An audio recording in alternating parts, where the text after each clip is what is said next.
Good evening. Good evening. My name is Sylvia Oberly, and I'm a member of the planning team for Faith in the City. It is good to see so many people here tonight, and on behalf of Faith in the City and Knollwood Baptist Church, I welcome you to this special program. We also welcome those of you who are joining us by live stream, and we have a good number there as well. For those of you who don't know about Faith in the City, it is a monthly, typically lunchtime meeting held here at the church.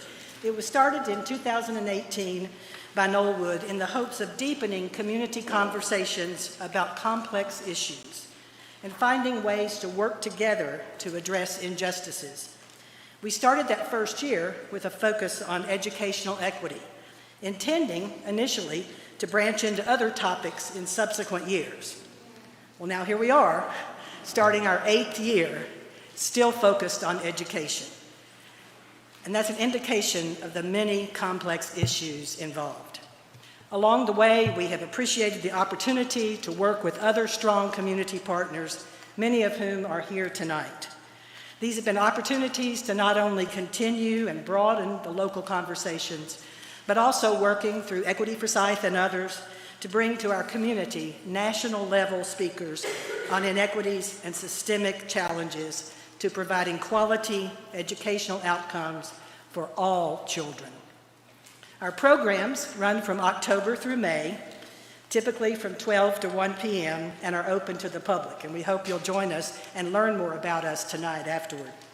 We try to start each year with a statewide speaker to provide an important context, and so tonight is very exciting as we hear from Superintendent Maurice Mo Green about his strategic vision for our state's public schools, called Achieving Educational Excellence. You should have received a summary of the plan from the ushers when you arrived. There was so much interest in hearing from him that we moved the location to our sanctuary and also an evening time, and we're so glad that so many of you have come. His talk will be followed by a focused question and answer session initiated by local advocates and leaders, as well as an opportunity to connect with some of our partner groups in the narthex afterward and to learn more about Faith in the City. Before further introduction of our speaker, I want to take a moment to acknowledge any local elected officials who are in the audience tonight. I tried to scan. Any elected officials joining us tonight? Okay. Well, here we are.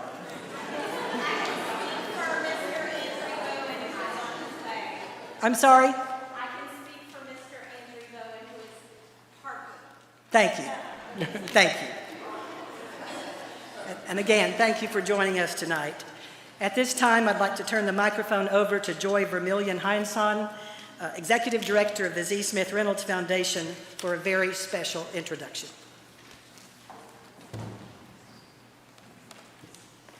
Good evening.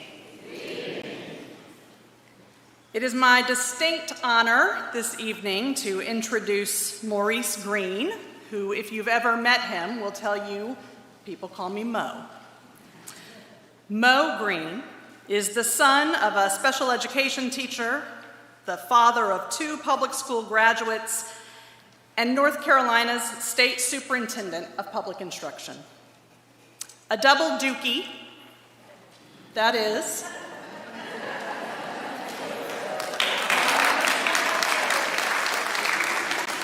It's a split audience here. I'll find my deacons afterwards.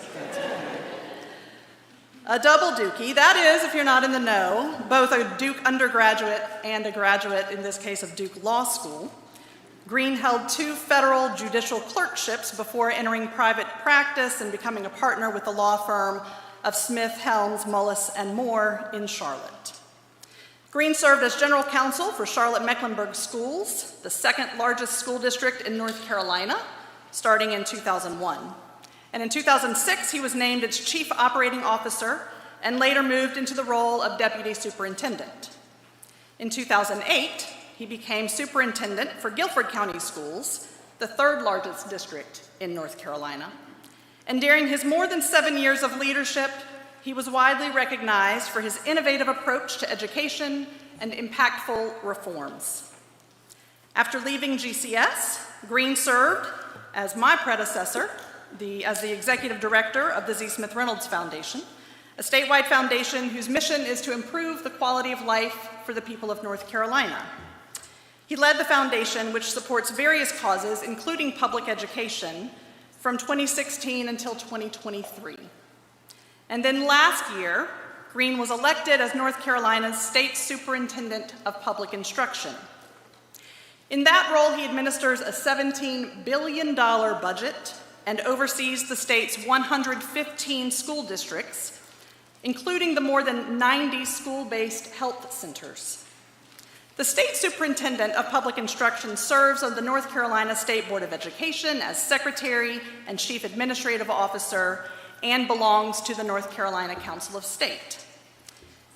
Green has served on numerous boards focused on educational issues, homelessness, athletics, policy, media, the arts, and other community support. He is a member of Alpha Phi Alpha and Sigma Pi Phi, the Boule fraternities. That's the official introduction. But I want to tell you what you won't find in an official bio.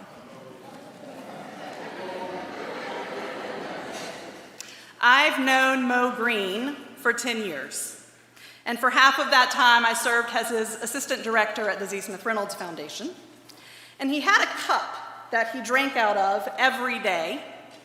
It was Duke Blue, but it had an inscription on the side that was not a Duke insignia, and he never talked about this cup the whole time that he was at the foundation. The inscription on it read, "Everybody can be great, because everybody can serve." If you don't know, that quotation is from a Dr. Martin Luther King Jr. sermon titled "The Drum Major Instinct." Happens to be my favorite Dr. King sermon. In that sermon, Dr. King talks about a gospel story. We're in a church, I'm going to bring it in. A gospel story in the book of Mark, where James and John ask Jesus if they can sit at his right and left hands in heaven. And Dr. King, in reflecting on this request in his sermon, says that's a kind of drum major instinct, a desire to be out front, a desire to lead the parade, a desire to be first. And if you know this Bible passage, you know that Jesus responds by flipping how his disciples thought about greatness and what it means to be first, by telling them, whoever wants to become great among you, whoever wants to be first, let him be a servant. For even the Son of Man did not come to be served, but to serve. In Dr. King's sermon, he reflected by giving that definition of greatness, it means that everybody can be great because everybody can serve. Mo may now have a fancy title, and he may be in a position of power, but I can tell you from personal experience, he did not run for this job because he wanted to be first. He took on the mantle of state superintendent because he wanted to serve. And this evening, we're here in a church at an event sponsored by Faith in the City, which calls on communities of faith to help improve public education in Forsyth County. And when the leaders of Faith in the City told me they were thinking about inviting Mo to speak tonight, I told them, you won't find anyone who's a stronger champion for public schools. I am the parent of 2 kids in Winston-Salem Forsyth County schools, and I am fully aware of the challenges that our system is facing. And so is Mo. And I can tell you that he wants our schools to succeed just as much as we do, because he knows that public schools transform lives and transform communities. And that's why he's been on the road this year listening to thousands of educators and parents and students and community members via 8 regional listening sessions and over 30 stakeholder meetings and more than a dozen school visits all across North Carolina, because that input has helped shape the North Carolina Department of Public Instruction's new strategic plan, which we're going to hear about tonight.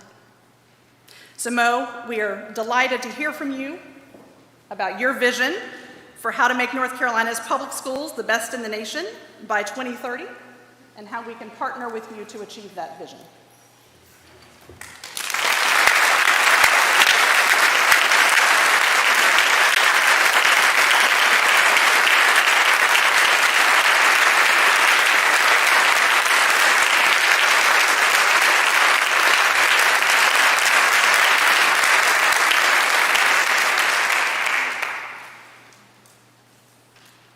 Well, good evening. That was okay. We're going to try it again. Good evening. Good evening. Certainly my honor and my privilege to be here this evening. Thanks to the two folks who introduced me, I am humbled beyond words. I want to start tonight with a moment of gratitude for allowing me to be North Carolina's Superintendent of Public Instruction. Thank you to each and every one of you.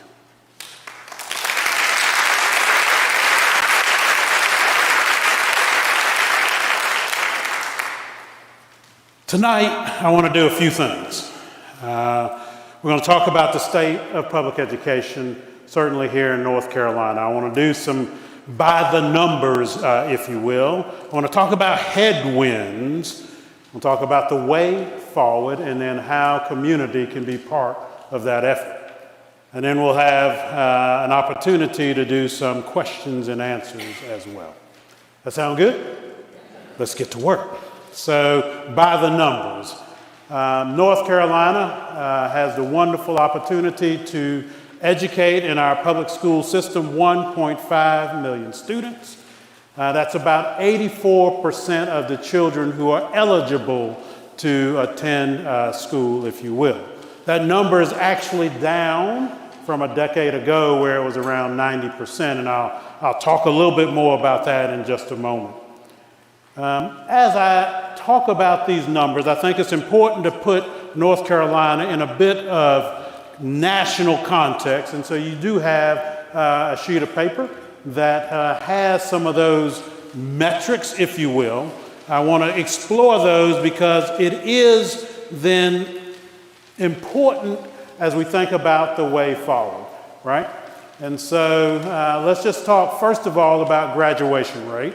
4-year cohort graduation rate. So start in the 9th grade, how many of those students graduate 4 years later, essentially?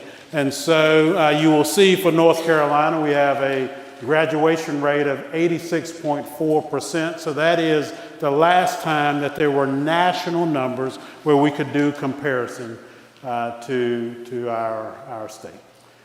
So some of these numbers are actually going to be a little bit dated. In fact, that one actually is, because with the 24-25 school year, we actually have a graduation rate of 87.7%, which is the highest in the history of North Carolina.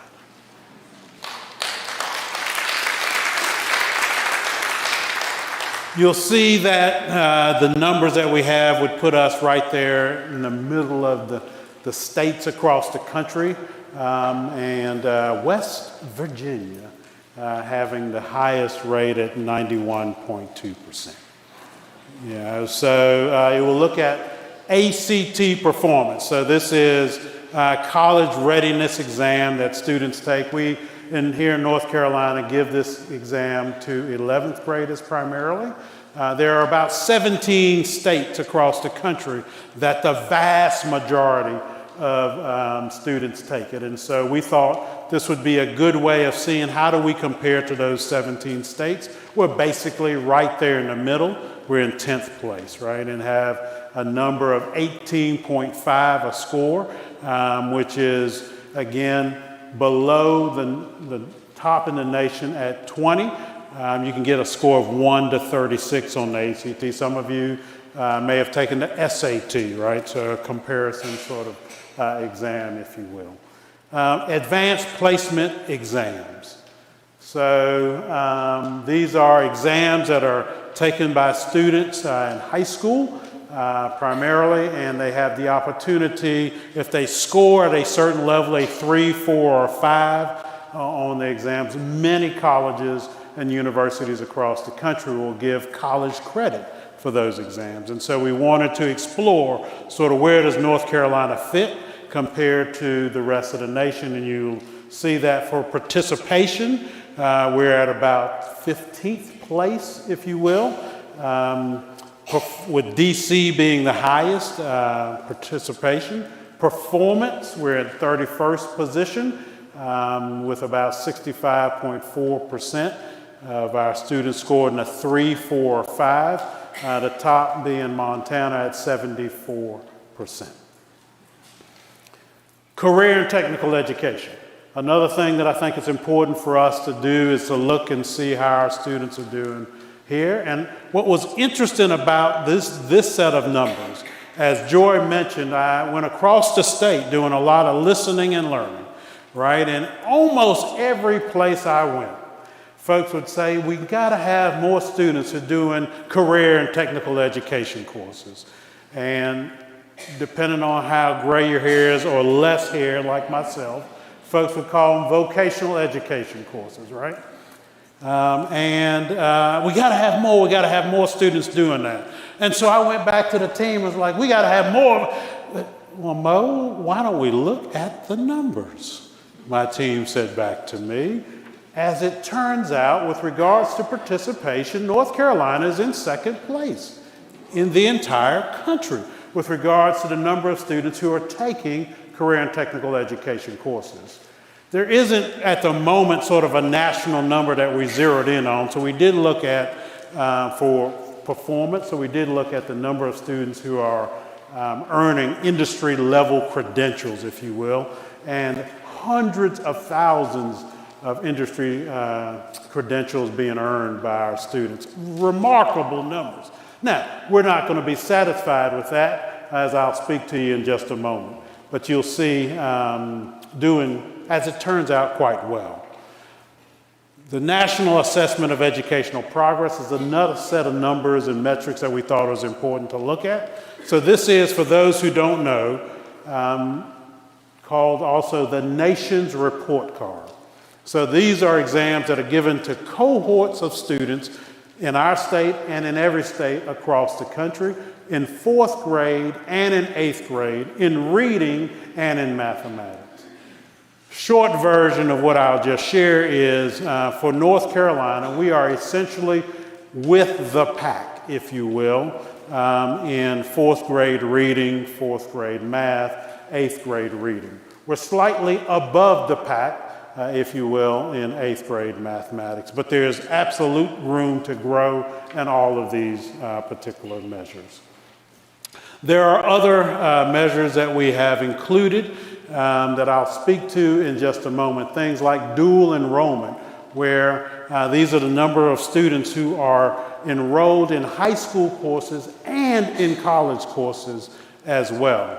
36% of our students are so enrolled. Pretty remarkable number, but again, folks who are not necessarily deep into education, and certainly in North Carolina may not have that sense. We also wanted to look at, as I mentioned earlier, what's the percentage of students who are enrolled in public schools, and that would be traditional public schools or district public schools like Winston-Salem, Forsyth County, as well as public charter schools as well, right? And as I mentioned, the number is going down, and actually if you dig a little deeper, the number that's actually going down is with our traditional public schools. Charter schools are actually going up, right, across our state. So, what I would say with the metrics that I've just shared with you, with those numbers I would just share with you, is I would just if I were to characterize them, I would say fair to good, and for example, with career and technical education, actually very good, if not, if we don't want to say actually excellent as well. So, but there are headwinds that are impacting our public schools, and I want to spend a few minutes talking about headwinds this evening. I want to talk certainly about enrollment and what's sort of related to that, and I want to talk about funding, state, federal, state, and local funding issues, if you will. Because these are significant headwinds that are impacting our public schools across the state of North Carolina. So enrollment, I already have sort of previewed that. Part of what's driving that is decisions that have been made by members of the General Assembly here in North Carolina and by families as well that has allowed then this decrease in enrollment in public schools, and as I said earlier, particularly with regards to district public schools. There are 115 districts, as Joy mentioned, and a significant number of them are holding on or losing enrollment, if you will. At the same time, decisions have been made to allow, for example, for the taxpayer-funded private school voucher program, right? Opportunity scholarships, if you will. That when they started, they were intended to be for low-income families to allow them to have an additional choice, if you will, beyond the public schools and have taxpayer dollars go to support those students in private schools. It's now, as you may know, been expanded to allow any family, regardless of income and regardless of whether you already have your children enrolled in a private school. The data that's come out for the most recent year, the families that have taken advantage of it, for the most part, are the families that already have their children in private schools. So our taxpayer dollars are then going to support families who've already decided that they were willing to pay the price to go to those private schools. But that's a significant headwind when you think about the fact that this is hundreds of millions of dollars that are going towards these opportunities. Will be billions of dollars over the next 10 years. So this is a significant headwind impacting our public schools. Which gets me then to the funding that I want to spend a few minutes talking about. And I want to set the context up this way so that we understand as I break things down a little bit further. So with regards to how much does North Carolina put into its public education system using federal, state dollars, and local dollars, and just for ease of conversation, recognizing that every district and public school unit, including our charter schools, is going to be different as the mix of dollars. But I think of it this way. State dollars, generally speaking, make up about 60%. Local dollars make up about 30%, and then federal dollars about 10%. But again, every district is going to be different. North Carolina, compared to other states, there's a number of reports that comes out, one of which is by the Education Law Center called Making the Grade, where they basically look at every state, put us all on a list, if you will, and say, with federal, state, and local dollars, where does each state land, right? North Carolina is essentially at the bottom in the country. Depending on the year, we've been 48th or 49th in the country. With the national average, North Carolina being about $5,000 per pupil less than the national average. And so many folks would say, well, but Mo, come on. You're talking about California and New York and things like that that will bring up that national average, right? And what I would say is sure. So let's look at our states to the north and right to the south of us. Let's look at Virginia and South Carolina. We are $3,000 to $4,000 less than those states as well, per pupil. Where did I start? 1.5 million students in our public schools. $3 to $4 million per pupil. We're talking real money, right? And so this is an incredible headwind that's impacting our public schools. Because every day then, we're having to make do with far less resources than even our states that we would say, well, let's see how our border states are even doing. Let's break this down further then, because I do want us to fully appreciate that certainly at the federal level, makes up again about 10% of the dollars. You're talking about things happening that are impacting our public schools. We're, even as we speak right now, in the midst of a federal shutdown, right? Thank goodness, at least for a lot of the lines of how we receive dollars federally, they are forward funded, meaning that we've already received the dollars, and thank goodness they actually allowed those dollars to continue to flow. And I say thank goodness because y'all may remember there was only but a few months ago that on July the 1st, when dollars should have started flowing, that had been appropriated by Congress, approved by this administration, they said we're not going to release those dollars. And it took the action of about 24 attorney generals, including North Carolina's Jeff Jackson, and bringing a lawsuit to say that's not right. It also took Congress folks, including senators, including 10 Republican state senators, U.S. senators, to say, release the money, that the money is released. So when this date came on the federal shutdown, even though traditionally when a federal shutdown occurs, we would say, well, we're okay.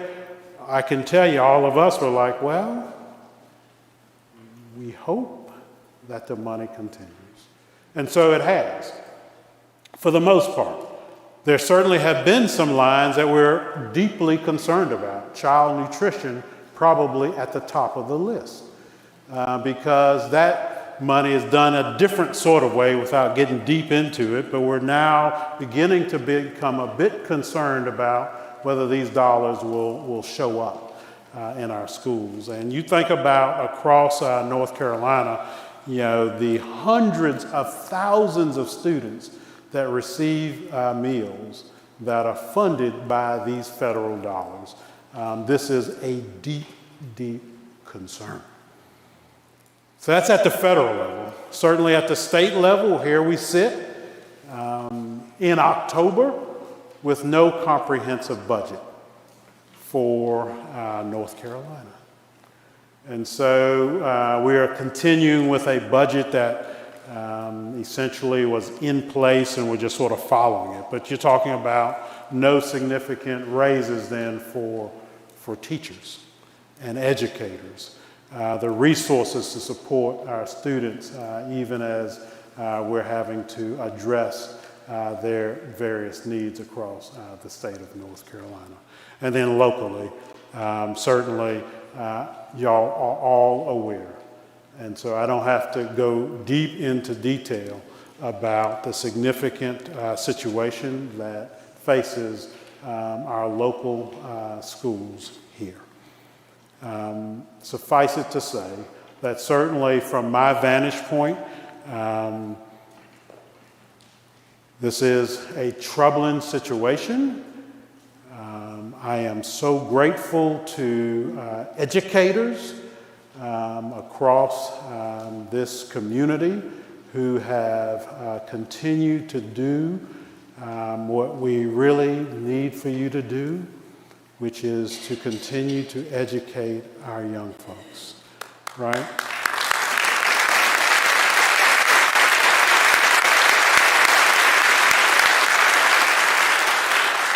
it would be real easy, and I tell folks this all the time,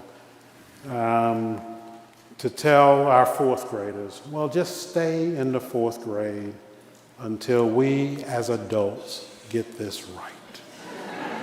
Right? And then we'll be ready for you, and then you'll get educated and be able to go to the fifth grade. That doesn't happen, and so thank goodness for our educators. I'm gonna come back to that in a moment, but I do want to start there with what's going on here.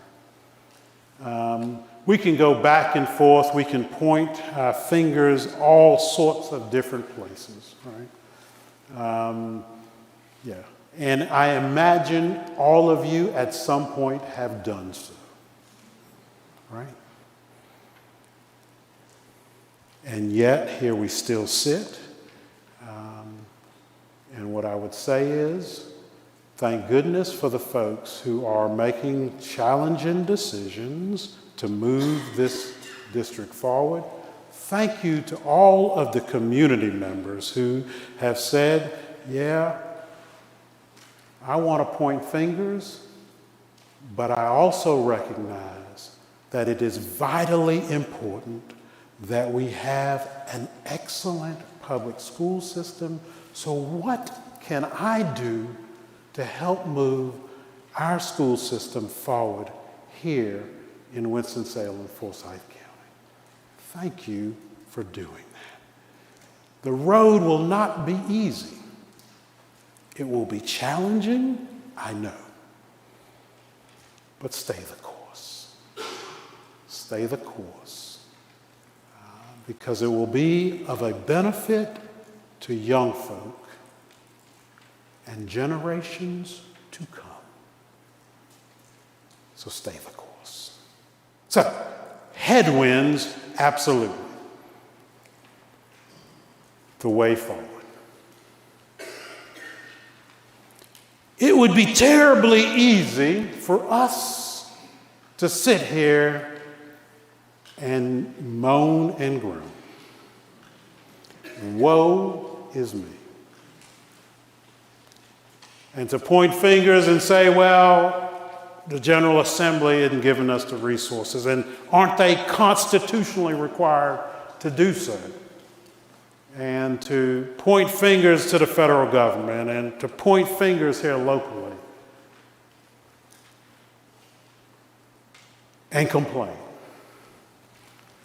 But as I went across the state of North Carolina and had conversations with folks across the state and listened, what came back was this strong desire for us to have a public education system that is worthy of our children. And so I tried to translate that, along with many others, into a strategic plan. And you've heard what it's called. It's called Achieving Educational Excellence. It has three major components. They are high academic achievement, a focus on character development, and then finally this goal, this audacious goal, that by 2030, North Carolina will have the absolute best public education system in the entire country. I know y'all are looking at me and saying, bless his little heart, Mo has bumped his head. My goodness. Yeah, I have. And after recognizing that I had done so, I decided to stay right there. Because our children deserve nothing less. And so the question really then becomes, how are we going to get there? And so that's what then set up this concept of, well, then where are we? If we're going to be best in nation, where are we? And so that's why we have those best in nation metrics. Those are the ones that we're driving towards, right? And already seeing positive movement with graduation rate. And looking forward to sharing other information on some other data points as the year progresses. But how do we get there? There are 8 pillars in our strategic plan, and I say our because I want to be sure that we begin to understand. Folks will say this is Mo Green's strategic plan, and yes, it is partially mine, but only a small portion. This plan was approved by the State Board of Education unanimously. And you have to appreciate this is folks that come from different backgrounds, different ideologies, different political persuasions. Approved unanimously. And yet, it's not even just theirs. This is our plan, North Carolina's plan.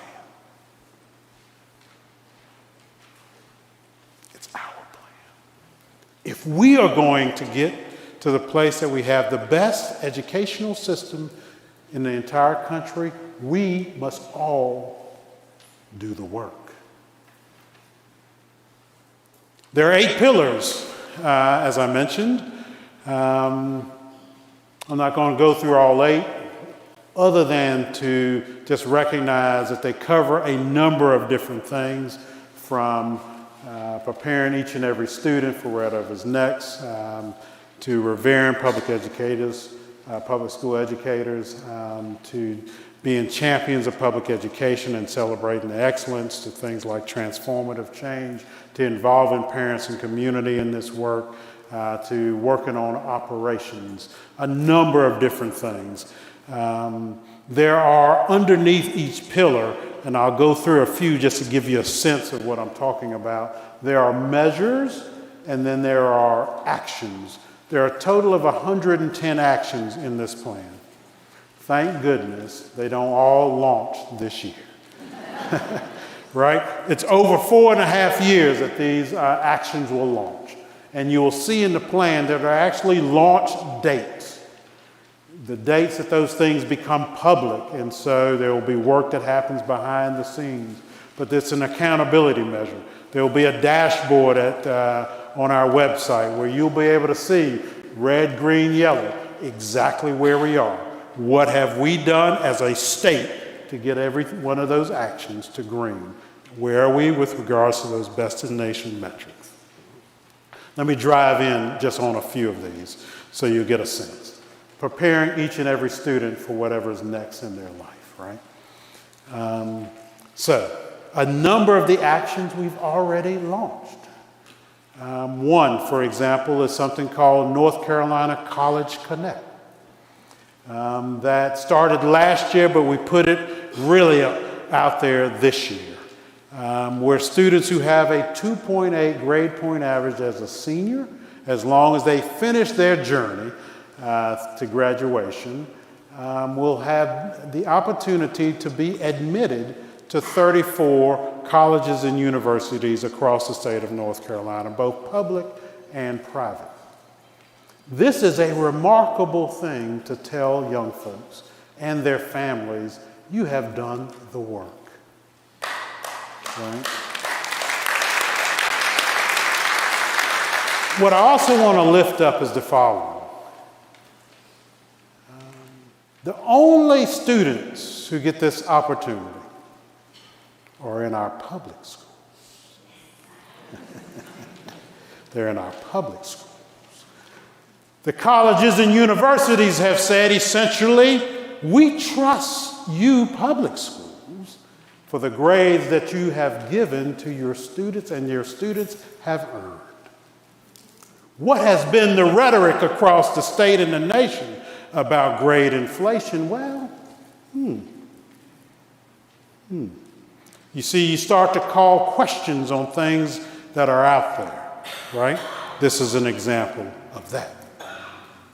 One of the things that's in the strategic plan that we want us to really focus on is when our students walk across the graduation stage, I want each and every one of our students to have taken and passed a college level course, an advanced placement exam, or something through Career and College Promise that they might take, or through a community college program or international baccalaureate program, right?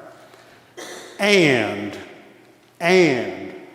here that I did not say or, I said and that they have taken a career and technical education course and done well in that course, and that they have been able to exhibit great character through being of service to their communities, right? This will show that they are indeed prepared for what's next. So there are other things in that particular pillar, right? Pillar 2, revering public school educators. And I said I wanted to get back to my educators. First of all, thank you to my public school educators. Thank you. 188,000 across the state of North Carolina, about 100,000 that are teachers or licensed professionals. But understand, when I use the term educators, I'm not just talking about the teachers. I'm talking about the bus drivers, the cafeteria workers, the custodians. They all have a part to play in the education of our community. And then the word revere. There are a few words that are probably words that I said, this will be the word that will be in the strategic plan. I don't care what else is in there. This is one of them. Let me set this up the right way so you understand. Many people talk about respect, and I do respect, but I don't think the word respect is high enough for what educators do. You see, educators are transforming lives individually, for the families of students, for communities, the state, the nation, and beyond. And some way along the way, in this state and across the country, we have lost our way in the way we think about our educators. And so I could not sort of say that we're going to respect. This is a noble profession we must revere. And so that's why that word is there. I'm calling on folks across this state to lead in our communities and across this state so that we can show the way for the rest of the country that we actually do revere our educators. Now, there are strategies in there.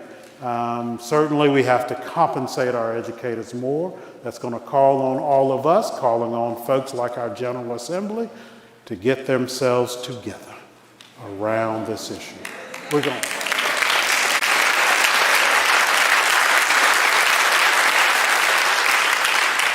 What I have sensed is we have lots of folks who are trying to do good things, oftentimes get distracted.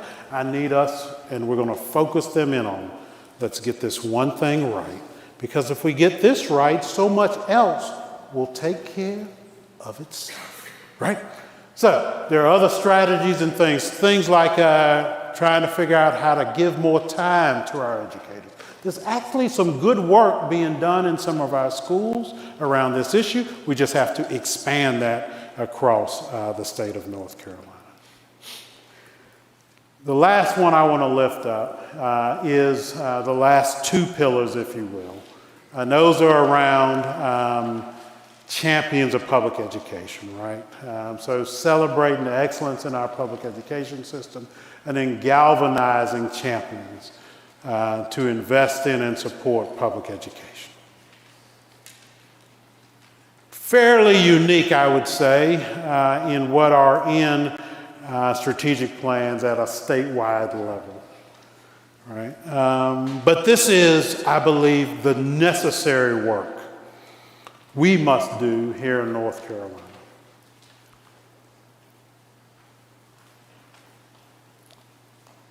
our public education system has to be valued.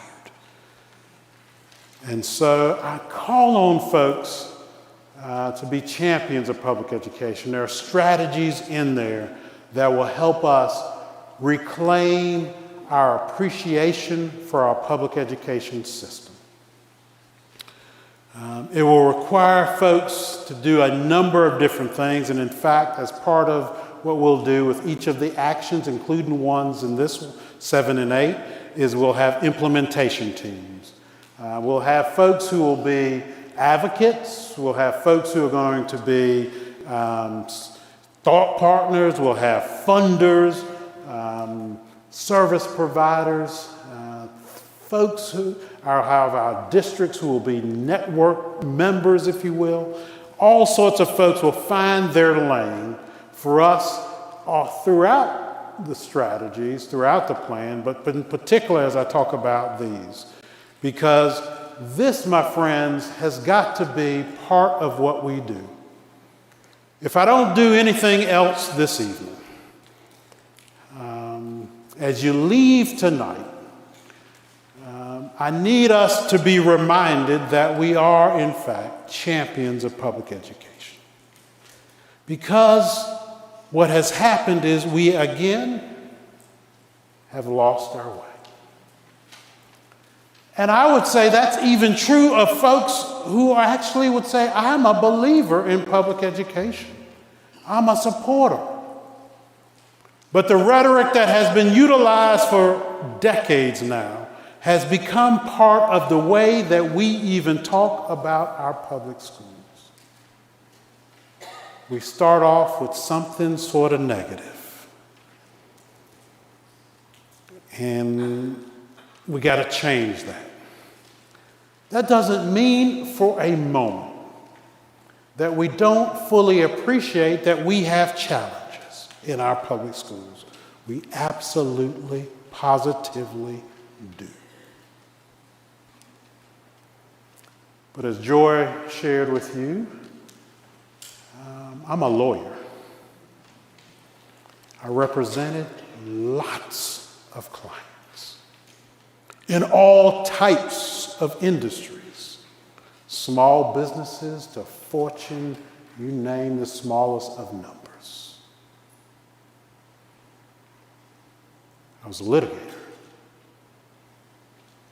They didn't call on me unless they had issues, right? But you don't hear them leading with, by gosh, we are the worst bank, we are the worst car dealership, we don't start off that way. It is only in our public schools that we say, well, by gosh, we tripped over. I don't know how we made it, but somehow I know the doors of the school did open today. Not recognizing all of the incredible work that has happened to get us to the place where our students are coming into our schools, that are being educated at exceedingly high levels. If I told you 20 years ago that we had a dual enrollment of 36% of our students, folks would go, come on now, that's not even possible. To have a graduation rate of 87.7%, if you go back 20 years, folks, we were in the 70s. But you have to understand that the rhetoric that has been thrown towards us has been such that it has been negative. And so it is on us as the champions of public education to say, hold on. We are going to talk about the great things that are happening even as we work on the challenges as they absolutely exist. There are opportunities for us to show how incredible we are.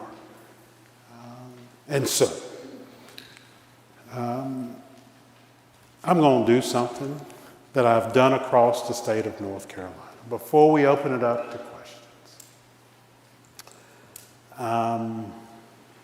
I'm going to ask and see if we have any champions of public education in the room this evening.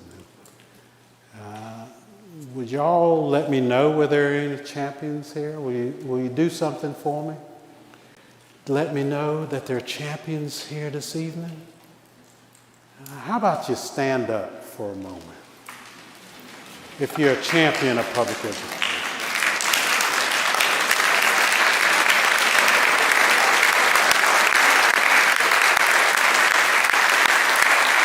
Are you willing to repeat after me the following?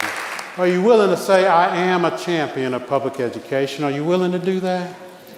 All right, let's see how we do. Let's see. Let's say, I am a champion of public education. So I'm going to tell you the truth. That was about a B+.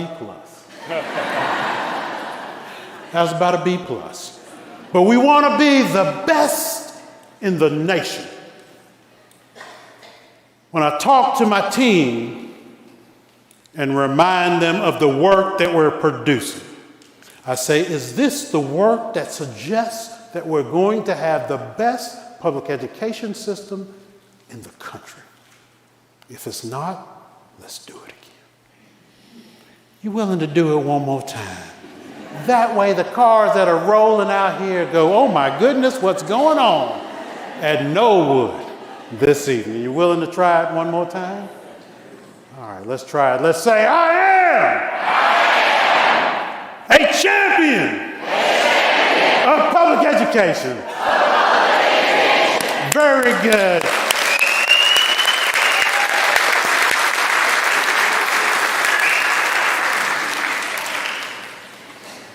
So, I don't know how we're doing on time. I think I went a little long. Did I? But I do want to address any questions that folks have. We will leave as champions of public education, but we're not leaving yet. Right. We're going to move from presentation to dialogue. My name's Diane Lipset. I'm a member of the Faith in the City planning team, and I have the privilege of introducing 4 community leaders with deep and distinctive investments in public education. They've accepted the invitation to pose questions on behalf of all of us. As I introduce each one in turn, they'll come to this microphone, ask their question, and engage the statewide strategic plan from where we stand now in Winston-Salem. Christopher Wiley is a high school civics and American history teacher, civics literacy and history teacher at R.J. Reynolds, and an adjunct professor of education at Wake Forest University. With 2 decades as a classroom teacher, he's taught a full range of diverse students in the secondary setting.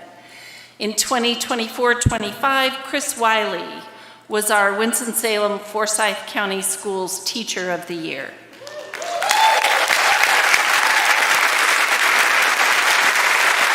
The microphone is yours.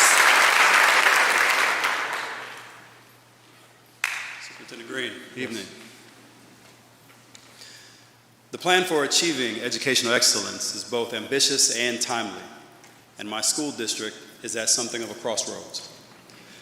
The well-known fiscal problems will undoubtedly translate into issues with teacher recruitment, teacher and student retention, and overall morale. Superintendent Green, at this juncture, our school community in Winston-Salem deserves something to believe in, where our necessity meets opportunity. Can the Winston-Salem Forsyth County School District serve as a flagship district for enacting the plan for achieving educational excellence? As we forge a plan to reconstitute and redefine our educational institution with our community partners and local government, how might we expect your moral and material support in the endeavor? Excellent. Thank you. Thank you for the question. And as I start to give my answer, thank you so much for your incredible service as an educator as well. I just work here. You do more than just work here. So a few things that I want to say, some of which I referenced in my comments earlier this evening. First of all, have to fully appreciate the moment, right, and not be anything other than clear-eyed about sort of where we are. And I believe that this is a moment. And so the way through it is to recognize that we have to have good leaders in place. We have to have a community that is engaged. We have to have educators that are doing their roles as well. So appreciative of what Caddy Moore has done, made some challenging decisions, and now the local board, certainly with input and support from me and the State Board of Education, has Don Phipps, who I believe will be an extremely strong leader for at least the next 15 months as we work to continue to transform where we are to where we will ultimately be. I do believe that, so I don't, as I told folks, it'd be real easy for me to say, well, here's the money, I have it myself. I'm not given that sort of opportunity as state superintendent. And so part of what I have to do is to try to find and encourage others to provide the kind of resources necessary to support Winston-Salem, and have been trying to be about that business. Many conversations with lots of folks about how to support financially where Winston-Salem Forsyth County Schools finds itself. Also worked with the school district to have, they had done an overpayment of about $1.8 million to have that overpayment reduced or eliminated. We'll continue to work with members of the General Assembly to encourage them to continue to think about how they may be supportive of additional resources as well. So that work will absolutely continue. Not many days go by that I don't have some conversation about Winston-Salem Forsyth County Schools. It is it is critically important. Which gets me then to the second issue, which is it is important for us to also appreciate that in this moment, it would be real easy to say, well, let's put aside the strategic plan and wait for a better day, right? And what I would share with folks is I might do that, but for the fact that I have had experience. When I first became superintendent of Guilford County Schools was right when the Great Recession started. And I did a similar sort of listening and learning tour and went around the county and came up with this strategic plan that was going to be phenomenal. And folks were saying, well, we're returning millions of dollars to the state of North Carolina to balance our books. How are we going to go about it? We had the most low-performing schools in the entire state of North Carolina at the time, right? And what I said is the following. I don't remember my exact words, but essentially saying that we are going to get this done. We're going to make it happen, even if it means that I have to knock on every door in our community and beyond to find the resources, to find the support necessary to get this done, because our students deserve nothing less. Here's the roadmap. The vision is clear. We might have to slow down something for a second, but we're going to make this happen, right?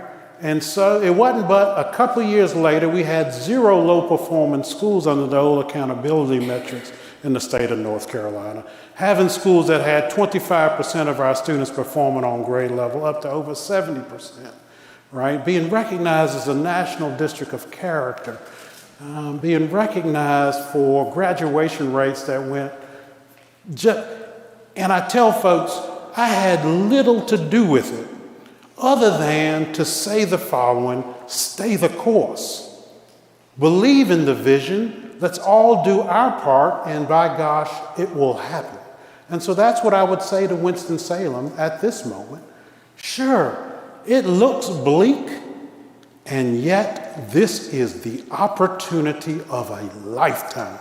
Because now Winston-Salem has the opportunity to lead for the entire state of North Carolina, to show how we embrace our public schools in ways that will show the rest of the state this is how we can make it happen.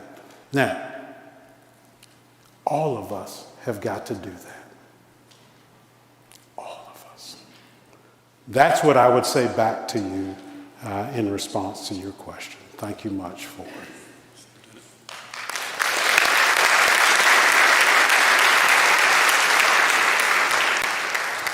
Latita Smith has served as president of the Winston-Salem Foundation since 2021. The foundation was established in 1919 and invests deeply in the quality of life in Winston-Salem, Forsyth County. In recent weeks and months, the foundation has been a key partner as nonprofits, business leaders, faith organizations, foundations, and advocates across Forsyth County have united to form an education collaborative to meet the most pressing needs in our schools and provide a centralized hub for giving and engaging. Latita? Thank you. So certainly this is going to be a question that follows on the theme that reflects, I think, what you certainly know is our highest priority in this community at this time. In response to the financial crisis facing our local school district, foundations, nonprofits, faith communities, and local advocates are working in deeper partnership to provide meaningful support to teachers and students in this moment, but to also advocate for long-term systemic change. And so we were encouraged to see the 8th pillar of your plan. And while all of your priorities resonate with us, the pillar 8 particularly around galvanizing champions to fully invest and support public education rings strongly. You know our community well, and so you know that you are among a community of fierce champions for our public school system and for our children. And if anything, this crisis has sharpened our resolve to advocate for sufficient funding to ensure that all of our children have what they need to thrive. How can we partner with you to make this vision a reality? Yeah, so certainly, as you say, it follows on a theme. What I would say is the following. I am here for Winston-Salem, Forsyth County schools, the students in our schools, the educators who educate them, the broader community who supports our students and educators. If it means, and I've said this to a number of folks already, that you need me to have a one-on-one conversation with a potential funder, you call me, all right? If it means that I've got to have conversations with nonprofit members of communities so they can say, where can we do something more, you call me. If it means that I need to figure out how to have other folks from other communities figure out how to be supportive of what's going on here, you call me. I want to be an active and supportive partner in this turnaround, right? Because this school system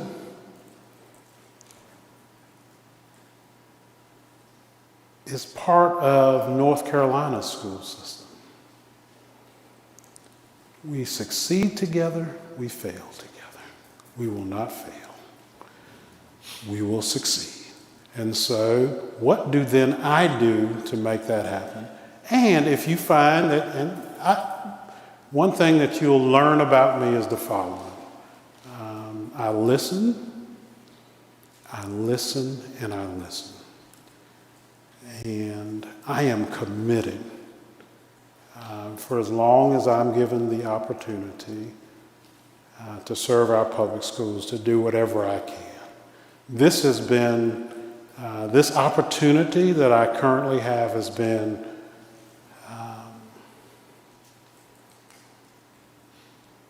I didn't ask for it really, but I was given this wonderful opportunity to be of service to children. I want to do whatever it takes. And so call me. Don't hesitate to reach out. And I'll figure out who on my team, if there's someone else on my team that needs to do something. The state board is deeply involved in this. They want to be supportive. We're trying to hold hands as a way forward.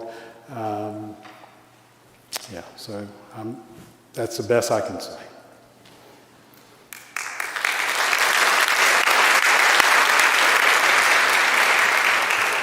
Michelle Jordan, also an experienced classroom teacher and advocate, comes to offer a question tonight representing the Forsyth County Association of Educators, a voice for public school staff, working to empower members to advocate for parents, students, and the community for an equitable, quality public education for every child.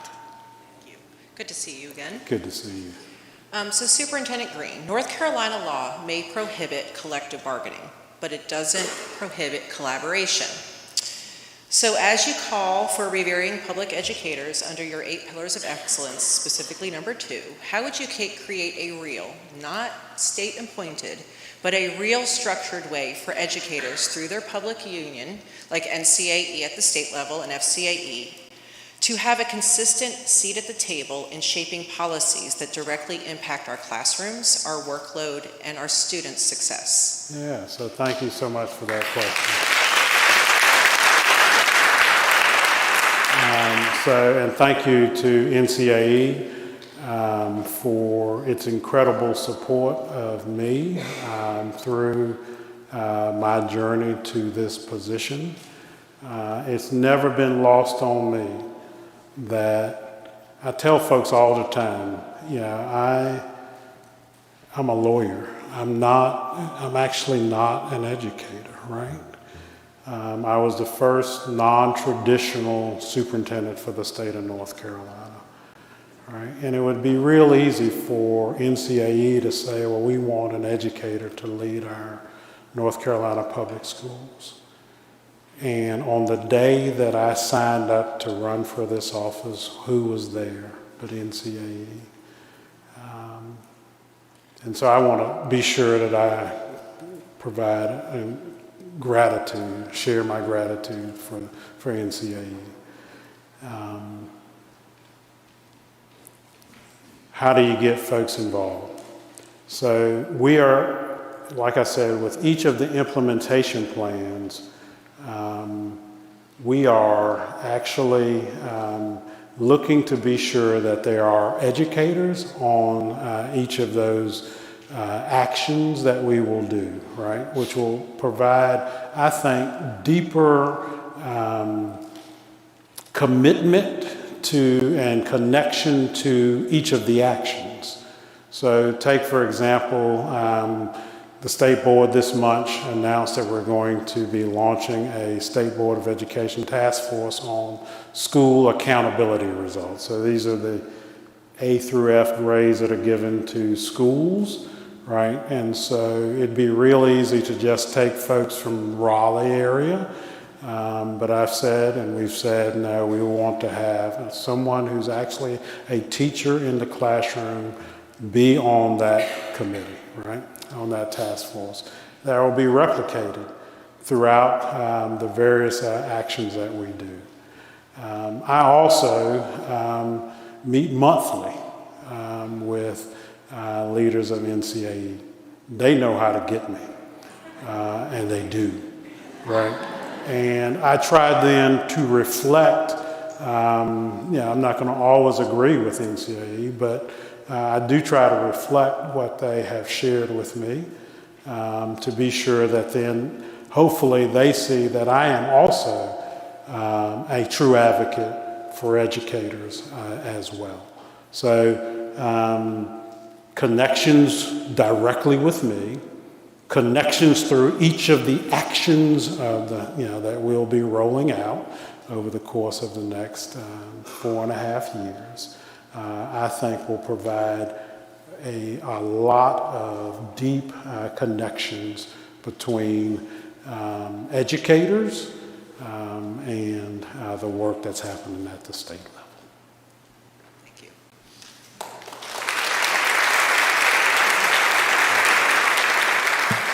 Ashley Ashley Kazoo is Vice President of Policy for Action for Equity, a systems change movement working in solidarity with the community to shift policies, practices, and power structures so every Black child in Forsyth County may thrive. Ashley? So first of all, thank you so much for taking the time out to come in, speak with us all, and being so engaged. Throughout this conversation, you've named multiple times the goal for transforming public schools in North Carolina to be excellent and to be the national level of excellence across the country. As a part of the strategic plan, you've outlined how you want to use innovative ways to learn and help support schools across the state. My question centers around what are your beliefs, or still are your beliefs, in terms of how we can leverage lessons learned from the flexibility of charter schools and align them with the public school accountability models that are already being put out, so that we are using innovative ways to support our schools, our educators, and our districts, so that they can honor each and every child as they walk into the school as they are, while also allowing our schools to grow and to be a part of that excellence. Great. Thank you for that question.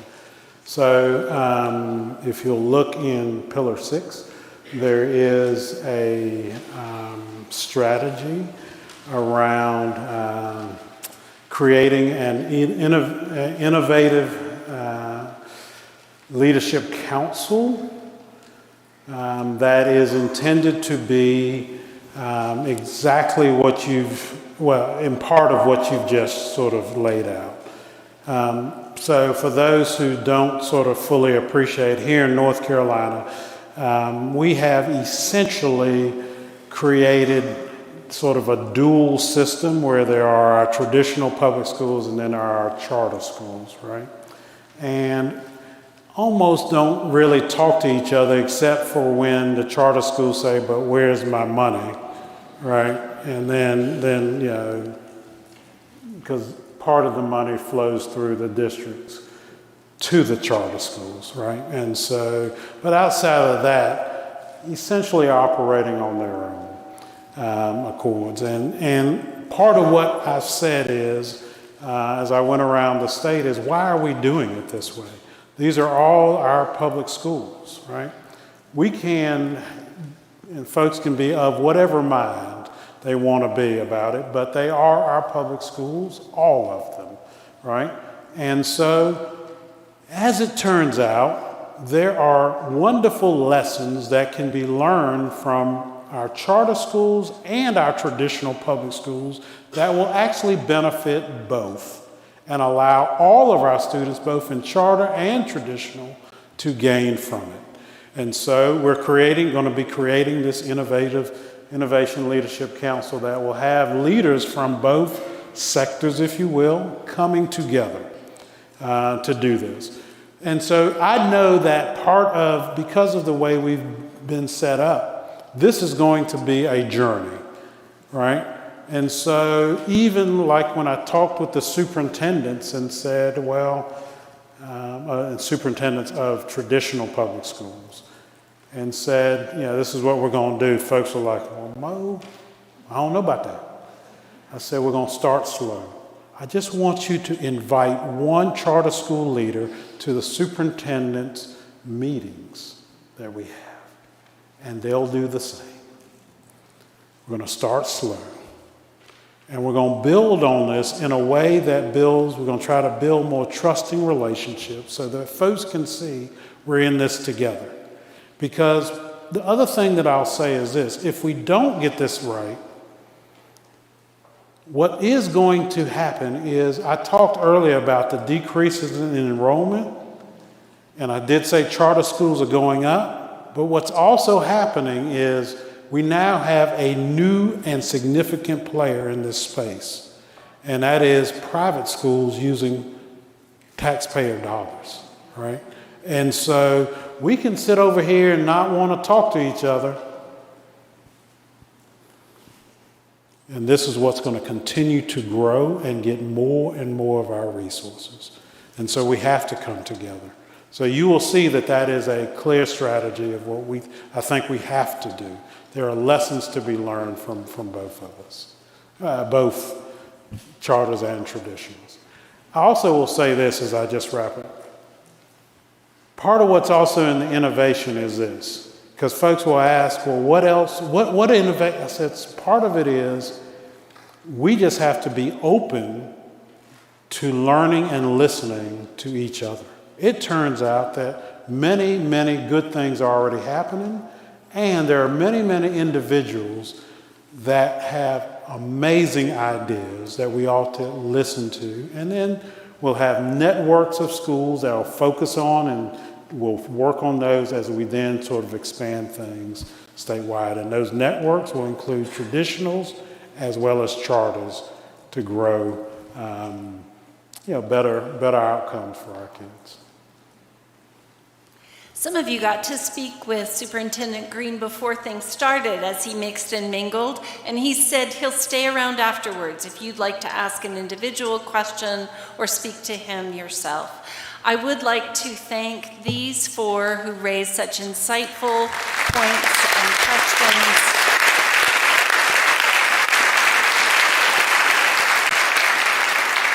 And for a very brief closing word, I'll introduce another member of our planning team, Dean Clifford, who will give us all a chance to say thanks and to know ways to be champions of public education starting in the lobby. Thanks, Diane. Yes, I'm Dean Clifford, another member of the planning team. And again, would you please join me in thanking Mo Green?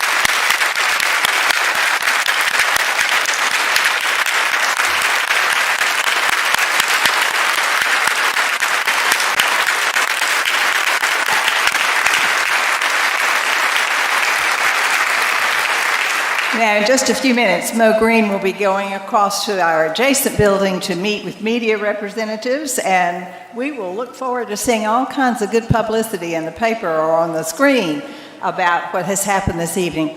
I want to thank all of you also for being here, and particularly, again, thanking our four people who were brave enough to ask questions. We also like at Faith in the City to always hope that whatever's happening here leads to some action. So out in the hall, out in the narthex, you're going to find some representatives, and they may want to go ahead and step out and get to their tables. We have there April Durr from the Winston-Salem Foundation. We will also have Jamie Southern from Bookmarks, and we'll have Marnie Eisner from the Education Foundation. The three of them will be there so that you can find out a way to possibly sign up to help. There's a new effort in our community. You may have seen some things in the paper about it. It's called All In for Our Schools. Not to bail out the debt, but to say we're going to find ways to cover the things that the school system can no longer cover. Our community is stepping up to the plate. That's the opportunity, the treasure in this dark time, is that we can show that these schools really belong to us, and that we can make a difference regardless of the hole that we've been finding ourselves in. So I would invite you to stop at one of those tables. They will also find Spence O'Neill, another member of our planning team, at a table about faith in the city. And there's a QR code there that you can do several things. You can use to do several things. First of all, if you're not on our email list, please add your name. Secondly, if you have some suggestions for us, for programs that will really make a difference and help us turn things around in our state and in our community, then that's a good place to start putting in questions and suggestions. And finally, if you have some questions that bubble up that haven't been yet answered tonight, let us hear those too. And if we don't know the answers, we'll find out. Mo, you've already told us we can call you, so we will do that, okay? And I want you to please leave as an even greater advocate for our schools than perhaps you've already been. Like many of you, I've sat in the meeting and listened to the school board meeting with our particular representatives at the General Assembly. One of the things that happened toward the close of that was that Donnie Lambeth said, he turned to the audience and he said, even if the 7 of us find a way to try to advocate to help find more money to get this system worked out by next spring, he said, we can't do it without you contacting all of the members of the legislature. And so I would encourage you to become a really strident, or as Emily Wilson said to me recently, we need to be warriors. We need to be calling folks, we need to be saying, number one, increase our public funding for our public schools.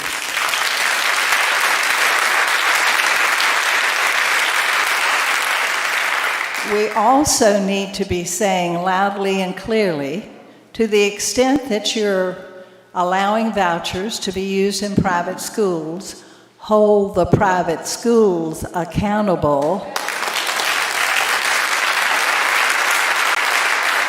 It is not fair for public dollars to have one standard that our public schools have to meet and a different standard or no standard that a private school has to face. So make your wishes known. So please, again, come again to our programs as we continue. You'll find information about the November program. And thank you for being here tonight and for being supporters of our schools and our students. Have a good evening.